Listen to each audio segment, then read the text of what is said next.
امام رضا علیہ السلام ارشاد فرماتے ہیں ان كنت باقيا للشيء فابق للحسين. ہمارے ہاں شادیوں میں بھی رخصتی کے وقت رویا جاتا ہے. اگر کسی چیز پہ روتے ہو تو رونے کا حق میرے جد حسین پر ہے. فإنه ذبح كما يذبح الكبش. اس لیے کہ میرے جد کو اس طرح ذبح کیا گیا جس طرح بھیڑ کو ذبح کیا جاتا. میں عرض کروں گا مولا زینب دیکھ رہی تھی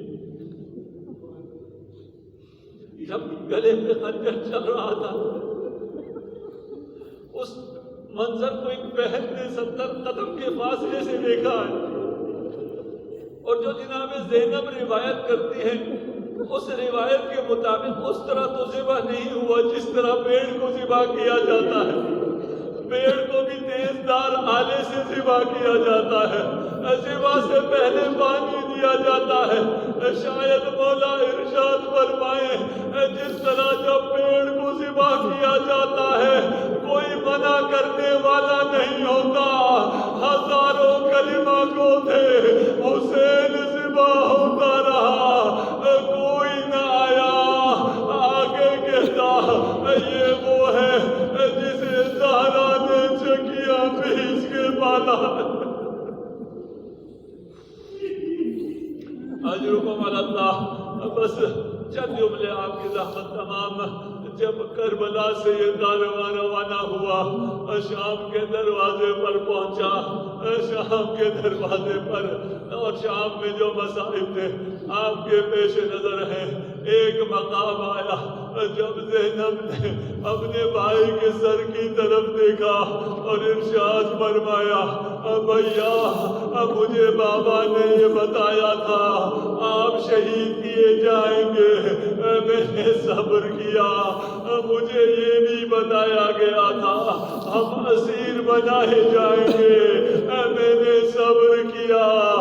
لیکن جو کچھ یہاں دیکھ رہی ہوں آپ کا سر نوکے نیزہ پر تلاوت قرآن کر رہا ہے. لوگ پتھر مار رہے ہیں. لوگ ہمیں باغی کہہ رہے ہیں. ہم پر آبیدان پھینک رہے ہیں. یہ ہم سے برداشت نہیں ہو سکتا. یہ بین جناب زینب فرما رہی تھی دیکھا سکینہ تڑپ رہی ہے. سکینہ سے یہ بین برداشت نہ ہوا.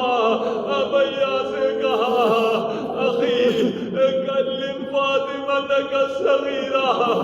بھیا سکینہ کی خبر لیجیے. نہ جانے باپ نے کیا کہا بیٹی نے کیا سنا.